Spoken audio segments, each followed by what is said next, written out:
জাতীয় সড়কের উপর পথ দুর্ঘটনায় গুরুতর আহত হলেন 3 জন। দুর্ঘটনাটি ঘটেছে পশ্চিম মেদিনীপুর জেলার খড়গপুর বালেশ্বর 60 নম্বর জাতীয় সড়কের বেলদা থানার রানীসরাইয়ের কাছে। জানা গিয়েছে, এদিন মোটরবাইকে করে দুই ব্যক্তি বেলদা থেকে দাতুন যাওয়ার সময় 60 নম্বর জাতীয় সড়কের রানীসরাইয়ের কাছে নিয়ন্ত্রণ হারিয়ে দাঁড়িয়ে থাকা একটি স্কুটির পেছনে ধাক্কা মারে। দুর্ঘটনায় গুরুতর আহত হন 3 জন। খবর পেয়ে ঘটনাস্থলে পৌঁছয় বেলদা থানার পুলিশ ও জাতীয় সড়ক কর্তৃপক্ষ। আহতদের উদ্ধার করে নিয়ে যাওয়া হয় বেলদা সুপার স্পেশালিটি হাসপাতালে।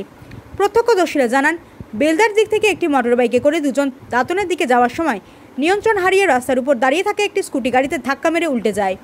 পুলিশ জানিয়েছে, আহত ব্যক্তিদের নাম দাসমত টুডু, বাড়ি নেকুরশানি নীলাম্বরপুরে। অপর দুজনের নাম প্রশান্ত মণ্ডল ও অশোক দাস, বাড়ি বেলদা। আহত 3 জনের মধ্যে একজনের অবস্থা আশঙ্কাজনক হওয়ায় তাকে তড়িঘড়ি মেদিনীপুর মেডিকেল কলেজ ও হাসপাতালে স্থানান্তর করা হয়। এরপর দুর্ঘটনাগ্রস্ত দুটি মোটর গাড়িকে জাতীয় সড়ক কর্তৃপক্ষের সহযোগিতায় উদ্ধার করে বেলদা থানার পুলিশ নিয়ে যায়। ওরা বেলদা থেকে দাঁতুরে গেছিলো কাজের জন্য, কারেন্ট লাইনে কাজ করে।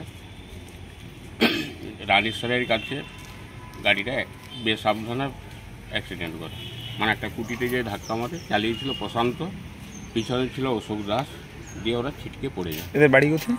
বেলদাতে।